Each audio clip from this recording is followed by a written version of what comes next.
Monster அப்படின்ற படம் மூலியமா ஒரு எலி ஒருத்தன் வாழ்க்கையை எப்படிலாம் மாத்தும்னு சொல்லிட்டு நம்மளுக்கு ரொம்ப சுவாரஸ்யமாகவும் யதார்த்தமாகவும் கொடுத்த இயக்குனர் நெல்சன் வெங்கடேஷன் அவர்களை அன்போடு பேச அழைக்கிறோம். ஒரு நாள் கொத்துன்னு படம் முடிஞ்சதும் எனக்கு சினிமாலேருந்து வந்த முதல் கால் வந்து தனஞ்சயன் சார்ட்டம் தான்.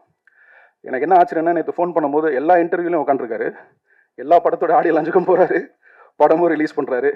24 ஹவர்ஸில் அவரோட டைம் டேபிளை நான் ஃபாலோ பண்ணணுன்னு ரொம்ப ஆசையாக இருக்கேன். முடிஞ்சால் இன்ஸ்டாகிராமில் ஒரு பேஜ் ஆரம்பிச்சு எங்களுக்கு நீங்கள் காலையிலேருந்து எப்படி சினிமாவில் இயங்குறீங்க அப்படின்னு சொன்னீங்கன்னா அதை புரிஞ்சுக்கிறதுக்கு எங்களுக்கு கொஞ்சம் வசதியாக இருக்கும். ஊடக நண்பர்களுக்கு வணக்கம், மேடையில் இருக்கக்கூடிய எல்லாருக்கும் வணக்கம். இந்த படம் வந்து என்னுடைய நண்பர் ஸ்ரீ சரவணன் அவர் டிஓபி பண்ணியிருக்காரு. இந்த படத்தில் எதாச்சும் ஒரு 10 நாளைக்கு முன்னாடி இந்த படம் பார்க்கறதுக்கு என்னை கூப்பிட்டாங்க. அங்கங்கே போஸ்டர் பார்த்துருக்கேன், ஜேபி சாரோட லென்ஸ் பார்த்துருக்கேன், தலைப்புதல் நான் இன்னும் பார்க்கல.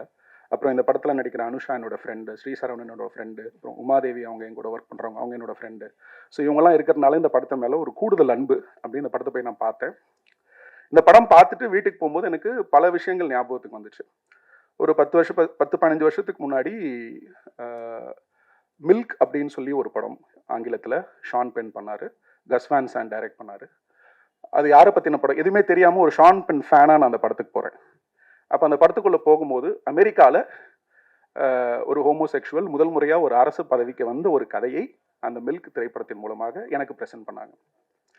அந்த படம் பார்த்ததும் எனக்கு என்னென்ன தோணுச்சுங்கிறத நான் சொல்கிறேன். அடுத்தது பார்த்தீங்க அப்படின்னா blue is the warmest colour அப்படின்னு சொல்லிட்டு கானில் அதிகமாக செலிப்ரேட் பண்ண படம், ஒரு படம் பாப்புலர் ஆச்சு. ஸோ அந்த படமும் நான் பார்க்குறேன். அந்த படத்தில் நடித்த நடிகை லீ சிடு வந்து என்னுடைய மிக ஃபேவரட்டான ஒரு ஆக்டர். அவங்கக்கிட்ட ஒரு இன்டர்வியூவில் சில கேள்விகள் கேட்கப்படுது இந்த ஹோமோசெக்சுவல் ரிலேஷன்ஷிப்பை பற்றி. அதுக்கு அவங்க சொன்ன பதில்களும் எனக்கு சில ஆச்சரியங்களை தந்தது.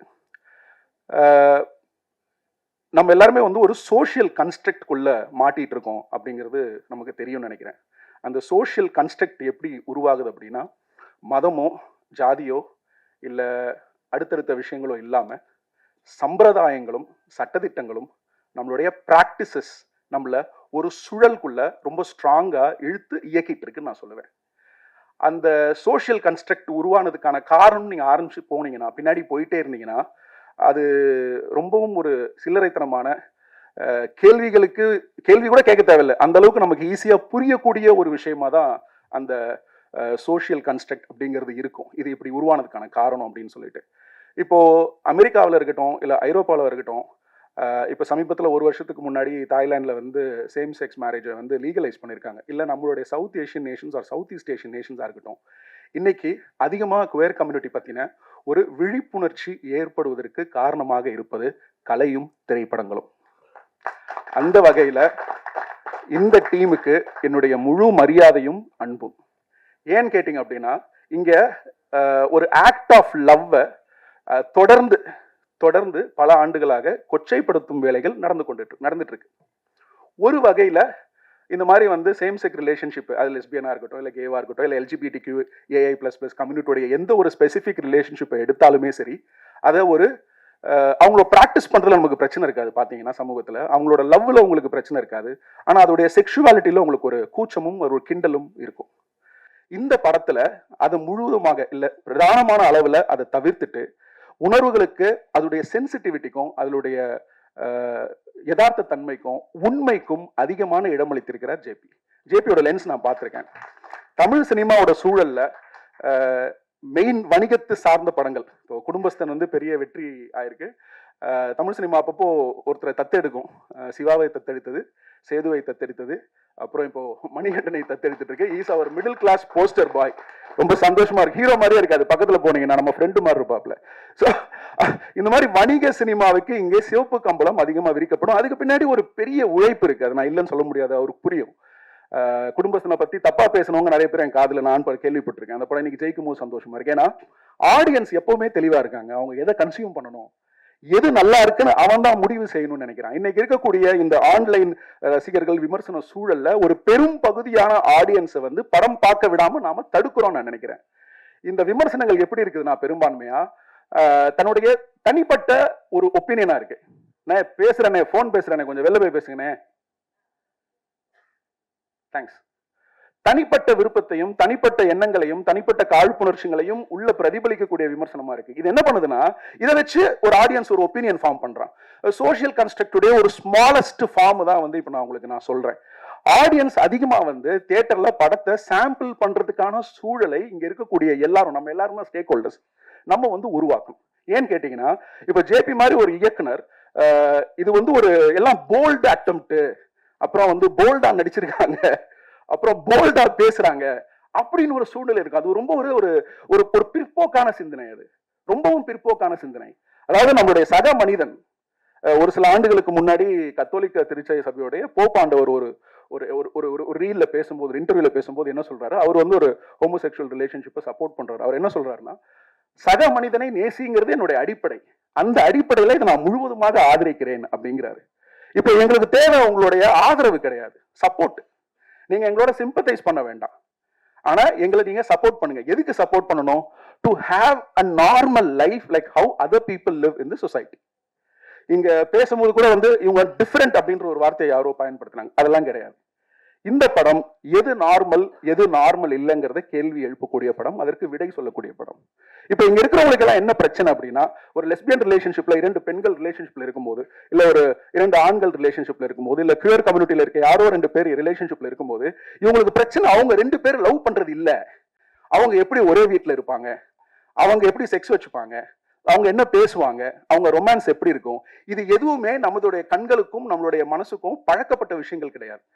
நம்மளோட brain is actually controlled by a cognitive bias. அதாவது நீங்க பார்க்கிற விஷயங்கள், கேட்கிற விஷயங்கள், பழகிற விஷயங்கள், உங்களுக்கு போதனை கொடுக்கக்கூடிய விஷயங்களை வச்சு உங்க பிரெயின் வந்து இது சரி, இது தவறு அப்படின்னு ஒரு முடிவு எடுக்குது.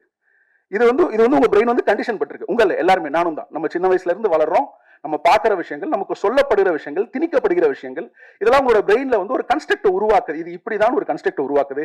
அதுல இருந்து இந்த சமூகம் தன்னை விடுவித்துக் கொள்ள ட்ரை பண்றத நான் இந்த சினிமா மூலமா பாக்குறேன். அதுக்காக மில்க் எடுத்த கஸ்மான் சாமும் சரி, இல்ல blue is the warmest colour எடுத்த அந்த இயக்குனரும் சரி, இந்த படத்தை எடுத்திருக்கக்கூடிய ஜேபிக்கும் சரி, என்னுடைய நன்றிகளை நான் தெரிவிச்சுக்கிறேன். இந்த ஆடியோ லான்ச்சுக்கு பிரதானமா பெருசா நாங்க அதிகமா பங்கு பெறது இல்லை. ஏன்னா ஒரு ஆடியோ லான்ச்ல உண்மையை பேச முடியறது இல்லை, அந்த படம் நல்லா இருக்கும் நல்லா இல்லையோ. ஏன்னா இதெல்லாம் வந்து கடவுள்களை ஆடியன்ஸை வந்து கடவுளாக்கும் மேடைகளாக ஆடியோ லான்ச்சுகள் வந்து மாறிட்டே வருது. அதெல்லாம் தேவையில்லை. ஒரு படத்தில் இருக்கக்கூடிய உண்மைத்தன்மையை எடுத்து நீங்க பேசினாலே அது அந்த ஆடியன்ஸுக்கு போய் சேரும். பிரஸ் அது சரியா புரிஞ்சுப்பாங்க. தேவையற்ற ஜோடனைகள் நமக்கு ஒரு ஆடியோ லான்ச்ல தேவையில்லை. இப்ப இந்த படம் பாத்தீங்கன்னா ஒரு ஒரு உண்மையான முயற்சி. இந்த தமிழ் சினிமா சூழல்ல, இன்னைக்கு இருக்கக்கூடிய வணிக சூழல்ல இப்படி ஒரு படத்தை, அதாவது முழுக்க முழுக்க இவர் சொல்றாரு இல்லையா, என் கேள்வி ஆக்சுவலா அவரோட பாயிண்ட் என்னோட பாயிண்ட் ரொம்ப பக்கத்துல இருந்தது. ஜேபி பேசும்போது எனக்கு கோபம் வந்தது. அங்கதான் வந்து ஒரு ஹார்ட் ஃபார்ம் வந்து அது ஒரு படைப்பா உருவாக்கும். ஒரு கிரியேட்டர் வந்து ஏதாவது ஒரு விஷயத்தை பார்த்து அதை நேசிக்கணும், இல்ல காயப்படணும், இல்ல கோவப்படணும். அப்படி ஏதாவது நடந்தா மட்டும்தான் அவரால் ஒரு உண்மையான கிரியேஷனை கொண்டு வந்து வெளியில மக்கள் முன்னாடி கொடுக்க முடியும். இந்த படம் வந்து ஒரு உண்மையான படைப்பு அப்படின்னு நான் நம்புறேன். இப்ப நான் உங்ககிட்ட சில கேள்விகள் எல்லாம் முன் வச்சேன் இல்லையா, LGBTQIA+ உடைய கம்யூனிட்டி பத்தின ரிலேஷன்ஷிப் சம்பந்தமான கேள்விகள் நிறைய பேருக்கு இருக்குன்னு. அனைத்து கேள்விகளுக்கும் ரொம்ப அழகாக பதில் சொல்றாங்க. அவர் சென்சுவாலிட்டியை விரும்பல, ஆனா அதே நேரம் அழகியலோடையும் ஏஸ்தட்டிக்ஸோடையும் பொறுப்போடையும் நிதானத்தோடையும் இந்த படத்தை வந்து அவர் அணுகியிருக்காரு. ஸோ அதுக்கு ஜேபிக்கு வந்து முழு வாழ்த்துக்கள். Quickly about the cast and crew, நிஜமோல் உங்களோட படங்கள் எல்லாமே நான் பார்த்துருக்கேன். இந்த படத்தை நீங்க கேரி பண்ண விதம் வந்து எனக்கு ரொம்ப சந்தோஷமா இருந்துச்சு. ஏன்னு கேட்டீங்கன்னா, இந்த டைரக்டருடைய ஆர்ட் ஃபார்ம்ல is gone for longer shorts. அப்புறம் டெஃபினெட்லி நிறைய டேக்ஸ் நடந்திருக்கும். 2-3 ஆர்டிஸ்ட் மட்டும்தான். கேமராமேன் சைட்ல நிறைய சேலஞ்சஸ் இருக்கும், மற்ற ஆர்டிஸ்ட் சைட்ல சேலஞ்சஸ் இருக்கும். ஒரே லென்த்தி ஷாட் ரொம்ப நேரம் போகும்போது நிறைய ஆர்டிஸ்ட் கோஆர்டினேட் பண்ணி நடிக்கணும். அப்போ பல வாட்டியும் ஒவ்வொரு வாட்டி எத்தனை டேக் போனாங்கலாம் தெரியல. ஒவ்வொரு வாட்டியும் அந்த பெர்ஃபார்மன்ஸோட இன்டென்சிட்டி இருக்குல்ல, அதோட ப்ரெசிஷன், துல்லியம் வந்து ரொம்ப அழகா அவங்க எக்ஸ்பிரஸ் பண்ணிருந்தாங்க. எஸ்பெஷலி அவங்களுடைய கண்கள். ஏன்னா இது நம்ம திரையில பார்க்காதது. பல விஷுவல்ஸ் வந்து உங்களுக்கு பாத்தீங்கன்னா, சின்ஸ் நம்மளுடைய பிரெயின் வந்து அதுக்கு பழக்கப்படாததுனால, நம்ம இது வரைக்கும் திரையில அதை பார்க்காததுனால, அதுக்கு எப்படி ரியாக்ட் பண்றதுன்னு தெரியாம நிறைய பேர் இந்த படம் பார்க்கறதுக்கான வாய்ப்புண்டு. அது நார்மலா இது என்னன்னு ஒரு குழப்பம் வரதுக்கு வாய்ப்புண்டு. இந்த படம் பார்க்கும்போது படம் முடிகிற வரைக்கும் நீங்க எதுவும் ஜட்ஜ் பண்ணாதீங்க, எதுவுமே ஜட்ஜ் பண்ணாதீங்க. படம் முடிஞ்சதுக்கு அப்புறம் உங்களுக்குள்ள பல கேள்விகளுக்கு பதில் கிடைக்கும். கொஞ்சம் யோசிங்க. ஸோ இந்த படம் வந்து தமிழ் சினிமாவின் ஒரு முக்கியமான முயற்சியை நான் பார்க்குறேன். இந்த படத்துல நடிச்சிருக்கிற அனைத்து நடிகர்களும் சிறப்பா நடிச்சிருக்காங்க. அனுஷா ரொம்ப நல்லா நடிச்சிருக்காங்க. பாட்டு ரொம்ப பிடிச்சிருக்கு. கண்ணன் சாருடைய அந்த பாட்டு ரொம்ப பிடிச்சிருக்கு. அவங்க உமாதேவியனுடைய ஃப்ரெண்டு ரொம்ப அழகான வரிகள் எழுதியிருக்காங்க. ஏதோ ஒரு விஷயம் ஸ்பெஷலா இருக்கு இந்த பாட்டுலன்னு பார்க்கும்போது விஷுவலை பார்த்து எழுதினாங்கிறது எனக்கு இப்பதான் தெரிஞ்சது. அப்புறம் அந்த தம்பியும் ரொம்ப நல்லா நடிச்சிருக்காரு. அனைத்து டெக்னீஷியன்ஸ் அண்ட் காஸ்ட் இந்த படத்துல ஒரு சின்சியரான எஃபர்ட்டை கொடுத்துருக்காங்க. அவங்களுக்கு நம்மளுடைய அந்த 1.5-2 மணி நேரம் டைம் கொடுக்கறது முழு தகுதின்னு நான் நினைக்கிறேன். இந்த வாய்ப்புக்கு நன்றி. தேங்க்யூ.